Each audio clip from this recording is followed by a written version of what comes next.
business community, private coalition of businesses in the South of Market neighborhood in San Francisco has spent over $800,000 in the last year on private guards. The reason that they're saying street conditions are still deteriorating? Let's get into it. Here we go. One thing in particular I want you to look at for here. This video here has kind of helped me have a better understanding of, all right, and I've known about it in Seattle, why things happen the way they do, because it's always, you hear in real estate, location, location, location, although that's been updated to timing, timing, timing, when you get in and out of the market, make money, don't make money. But when it comes down to homelessness, why is there always just a whole bunch of whacked out nut jobs in this area, and then a couple of blocks over, there's none? Well, here's San Francisco. Here's an answer from San Francisco group. Here we go. Can you 1019 over to Harriet and Howard, please? For the last 12 months, residents in San Francisco's South of Market neighborhood have had a direct line to a team of private security guards. We do heavy patrols here every hour. They cover 109 blocks of this neighborhood. We got to do our job. 109 blocks, that's interesting. Los Angeles' Skid Row is 54. So almost double the size of Skid Row, but Skid Row is so concentrated. And what they're talking about is kind of a business area here. Still a big area. 24/7. If there's anybody that's on the sidewalk blocking doorways, blocking garageways, or just mainly blocking the sidewalk where people can't pass through, we basically walk up to them, we address it, we ask them if they could relocate. Are you looking for any services or anything today? These guards are not armed. They're deployed out of the SoMa West Community Benefit District, the private nonprofit funded by local property owners. How much money are you guys paying for security? We've spent $820,000 in the last 12 months. The main $820,000 business owners, property owners getting together, pooling their money, some of it being reimbursed. And like our guy here, he knows exactly how much they've spent. Did you see there was no hesitation? Hey, we spent $820,000. This is in addition to what the city already does with their tax dollars, right? This is above and beyond, because basic taxation in San Francisco doesn't really get you anything. Doesn't get you street conditions that are conducive to living or doing business. Job of the benefit district is to keep the neighborhood clean and welcoming, not necessarily to hire private security, but residents felt like they had no other choice. What do you think is contributing to the fact that now you guys need more security here?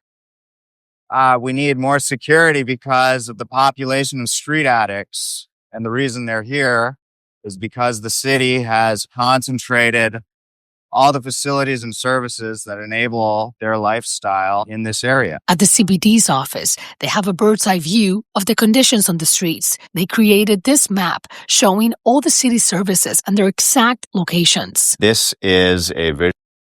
All right. If I get a hold of this map, I would love to have this map.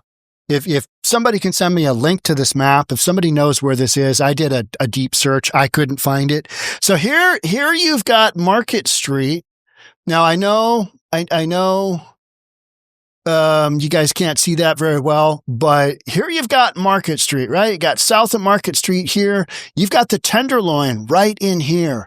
And there is your major concentration. You've got all the services. You've got all the single room occupancies. You've got all of the homeless stuff that has built the homeless industrial complex. They're all right there. Not outside over here. Not over here in Pacific Heights, wherever that is up in here. That was a great movie, by the way. Not up here. Not a one out in here, but all right here. So when he's walking up the sidewalk saying, hey, you got a bunch of homeless folks that are on drugs and they're all concentrated right here, whether the mid-market, south of Market, or Tenderloin, those all get impacted by this. And I didn't realize that how concentrated it was here. I knew that the Tenderloin was here, and that's always been rough. But now the city has kind of doubled up on that by having all of the services right there. And what are you going to do? If you're a city leader, are you going to say, hey, you know what? We're just going to spread the love around and we're going to take 10% of these and we're just going to spread them to Pacific Heights up here. I think it's a little further up here. I'll just see what happens. No, you're not. You're going to keep it right where it is. And these people are going to get hammered. And that's why they got to spend $820,000 on private services, which is exactly what Amazon does in Seattle to keep the South Lake Union market clean relative to the rest of downtown Seattle, which is further to the west. I love South Lake Union. It's in downtown Seattle. It is worlds apart from the rest of downtown Seattle, where you're like, that's a slight lateral step from Escape from New York, right? Let's keep going. Visualization of where supportive services are in San Francisco. You can see they're all right here. The city is designing pockets of poverty and they're putting it here. The residents we spoke to said, I wouldn't say they're designing. I would say that it has been this way for years and years and years. The Tenderloin has always been the dumping ground for the mentally insane, the homeless, whacked out drug addicts, and it's just gotten worse. I mean, this has been ongoing since 1890s. They had a massive switch up in where homeless services were from the earthquake of 1906. After that, it shifted from an area down to the Tenderloin. They moved it. And it's been this way. And then in the 50s, when they started dumping out all the mental institutions, this is where San Francisco's mentally ill. And also, it's been an area, it wasn't always as bad as it is. It used to be low-income housing, all right? But it used to be like jazz, I want to say jazz alley. That's not the right word. But little places that played jazz. It was that kind of a scene, right? And you always had a heavy LGBTQ because it's kind of one of those areas where like, well, anything goes here, including homeless people. But now it's just all wildly concentrated there. these guards are needed. This was actually attacked about 4 or 5 times now. This was blowtorched. This was hacksawed open. This right here was kicked in. Okay. You know what? We're just going to keep going. The thing's pinned to his shirt. Okay. Yep. Here we go. Focus.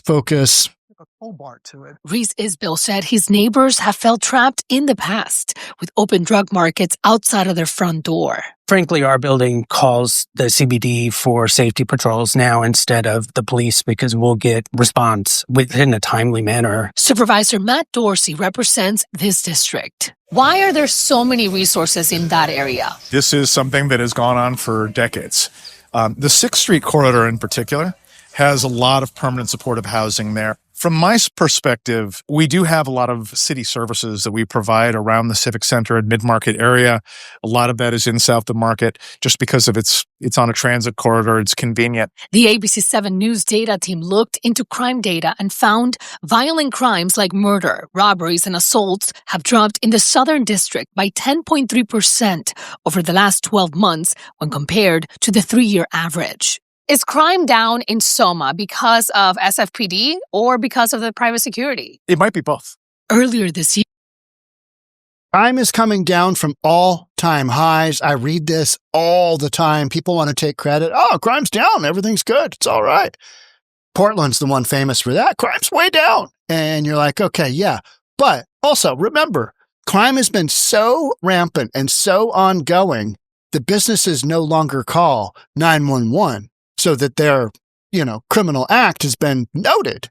It doesn't get counted. So you're not counting, and you're also coming off of all-time highs. So whether this type of crime is actually decreasing, I would say, I'd like a deep dive onto that to see if that actually is, because the reality of the stories that I read doesn't really reflect that. But you know what? We'll just go ahead and we'll give you that one. Okay, crime's coming down, but from all-time highs. And there's massive underreporting going on, but you rely upon that, and I'll look at street conditions and stories that I talk about, and I'm going to go with that. And the fact that you've got a group here that needs to pay out $820,000 for private security kind of tells you something, right? Just private security, because otherwise this is a no-go zone, right? You got homeless people just crapping in front of doorways. Here, San Francisco's Mayor Daniel Lurie announced a new law enforcement sobering center to get people who are doing drugs off the streets and into treatment. That center will also be located in this district. They're concerned. They feel like the city's pushing everything there. Yeah, I'm concerned as well, and we're trying to address the problem. This new center is all about making sure our streets are safe and that they are clean. They're having to pay for their own security to keep those sidewalks clean. Yeah, many CBDs are working around the city to do that, and that's why we continue to partner with them, with DPW, but also I want to increase the number of police officers walking the beat. In a statement, the city's homelessness. I think Daniel Lurie is doing a pretty good job as far as the homeless. I think he understands, all right, we got to clean up these streets a little bit in order to get businesses to come back, because what we had before was not working. So I think from that perspective, he's done a pretty good job, all things considered. His overall politics, he's the mayor of San Francisco. I'm never going to agree with him, right? But as far as taking a look at what he's done, I think things are better. They're not great, but, street conditions in any of these big cities are not great. They're not great. It's a long term, because this didn't happen just, like this. It didn't happen during the pandemic. Hey, all of a sudden we went from a field full of flowers to this, dystopian escape from New York type environment. No, that didn't happen since the pandemic. It's been decades. And here in the Tenderloin, Market Street, 6th Street, it's been literally over 100 years. Supportive Housing Department said in part, given HSH's recent investment in new recovery-focused shelter, youth housing, and family housing in the SoMa West neighborhood, we have also increased funding to the SoMa West CBD to expand their ambassador, public safety, and cleaning services in the neighborhood. The benefit district confirmed the city granted them $600,000 out of $850,000 spent this year. Despite that, residents here want the city to equitably distribute services throughout the city and give SoMa a... God, look at that. Look at that. That is, I'd say shocking, but it's not shocking, right? I mean, housing is the little house dealios, and then services are the plus. I mean, that is just on top of each other. I mean, it's no wonder you've got just an absolute bunch of Looney Tunes, and they've got their tents in surrounding areas, right? So that's one thing that I think a lot of people don't really get, is why the tents are there, and oftentimes why the tents are empty, like early in the morning, because those people are living in their permanent supportive housing somewhere else, and then they come to the tents to party with their friends. Man, I was reading an article from Kevin Dahlgren last night, and it was on his Substack, and it was about the rape culture in the homeless encampments.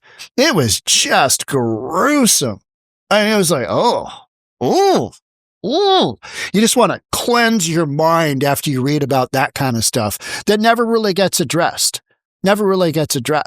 But you'll see, homeless encampments on the outskirts, because that's where they go to use their drugs. That's where they go to do their thing. That's where they go. They're human trafficking, sex trafficking, you name it. Purchase and sell of stolen goods. I mean, the UN Plaza, that's somewhere right in there.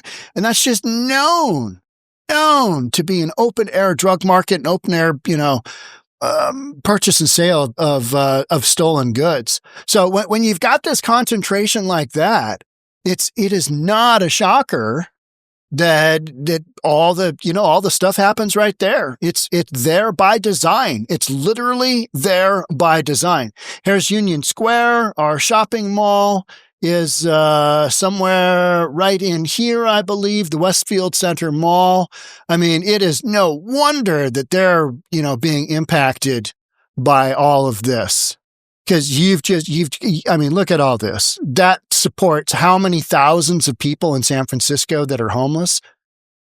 Now, what I would say that Daniel Lurie has done is he's done a good job of getting a bunch of those people inside. And that's where the housing first. Okay, at least they're not on the sidewalks as much as before. But does that get them into a position where long-term they can stay in that housing? A lot of the people absolutely flip out. They destroy the room. They flip out. They get booted out. They're back on the streets because they haven't really addressed the underlying issues, which Housing First essentially does not, which is they've got a massive drug problem and/or they've got some literally mental issues that they should be in a mental institution. But since we're not involuntarily putting any of the people that need all these services involuntarily into that type of thing, then, expect to see much of the same. And that's why local, groups have gotten together to create these groups, like safety groups, and they fund them. And then they get funding from the city. I mean, how backwards is that? Think about how backwards that is. You don't have the cops come because you don't have enough cops. All right. Yeah. Okay. There's number one. And then the city doesn't really clean up because they don't have the resources. All right. So then what are we paying taxes for? How's that all work? And the law isn't being enforced because none of these folks are law enforcement officers. They're just dudes out there tasked with keeping things in an orderly manner, right? They're kind of wannabe cops.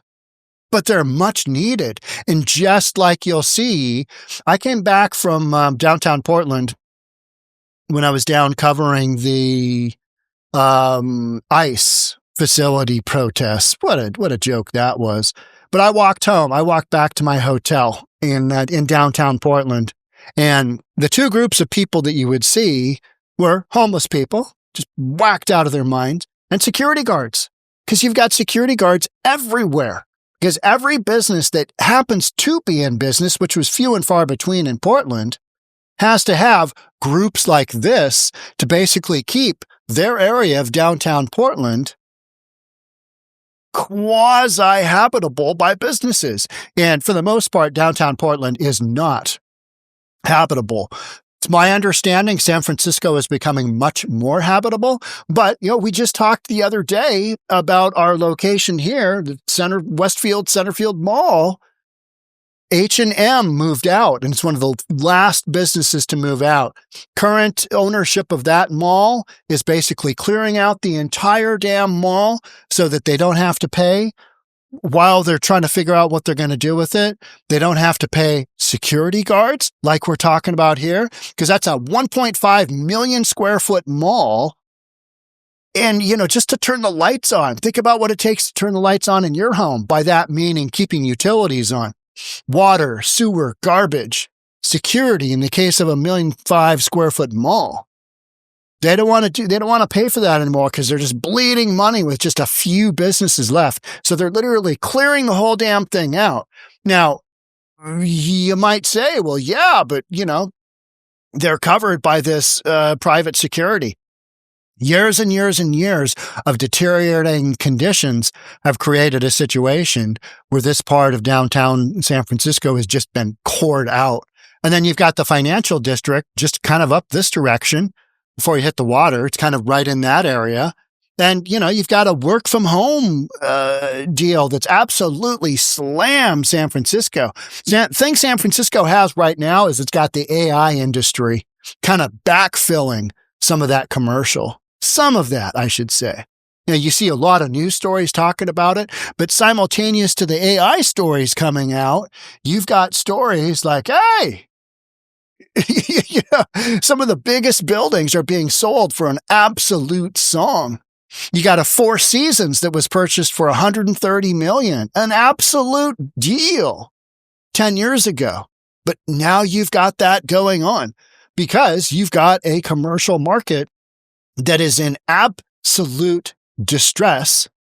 And it's that doom loop cycle. We don't hear the doom loop cycle in San Francisco. We don't hear that term anymore because we've moved past that. Just time. People are bored of hearing of that, but it's still going on. That doom loop cycle has not ended. It is still going, and it will continue to go for a long, long time, especially when you've got this in your midst. This is downtown San Fran. Might be a little bit south and west of, where the actual heart of it is, but it's right there. And that influence, yeah. And Daniel Lurie knows it. He knows it. He knows exactly. I mean, he looks at it and goes, good Lord, what are we going to do there? Because literally, you just can't take a bunch of these and, let's plop them over here. Let's see how California, Pine, and Bush Street handles it. Let's share the love. No. Can you imagine the not in my backyards in these areas? Can you imagine Nob Hill? Hey, we're going to send you more. They're already on the edge, right, of this kind of thing happen. We're going to give you 14 single-room occupancy hotels, and we're going to give you 14, detention centers where these people can go and dry out. Are you guys okay with that? Are you guys good with that? No. So you can't really change what you've got, and yet you still got to say something to the media. What are you doing to make this better?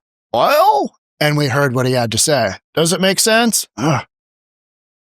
I don't know. It's wild, right? I don't think there's an easy answer to fixing any of this. I really don't. Because as long as we're not involuntarily putting people into treatment, into mental institutions, which we don't have enough of, as long as we're not doing that, you're not really getting at the problem. And so many of these people, especially in the Tenderloin, they need to be there. And you've seen that footage. It's not pretty. It's just, hard pass. But somebody's got to deal with it, right? Somebody's got to deal with it. So that's where you got this private security. That's where you're at.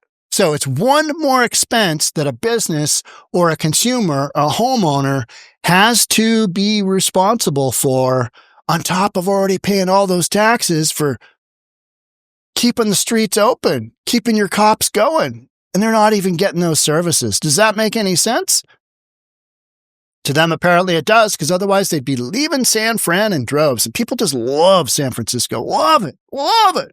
People love Seattle. Love it. Never move. And I'm just like, really? Huh. Okay. Well, yeah. Okay. All right. Yeah. You do you. I'll do me. Yeah. We'll not meet in the middle. All right. That's it for me on this one. Thanks so much for being here. I'd love to have you subscribe. Hit that notification bell. I'll catch up with you in the next episode. Bye for now.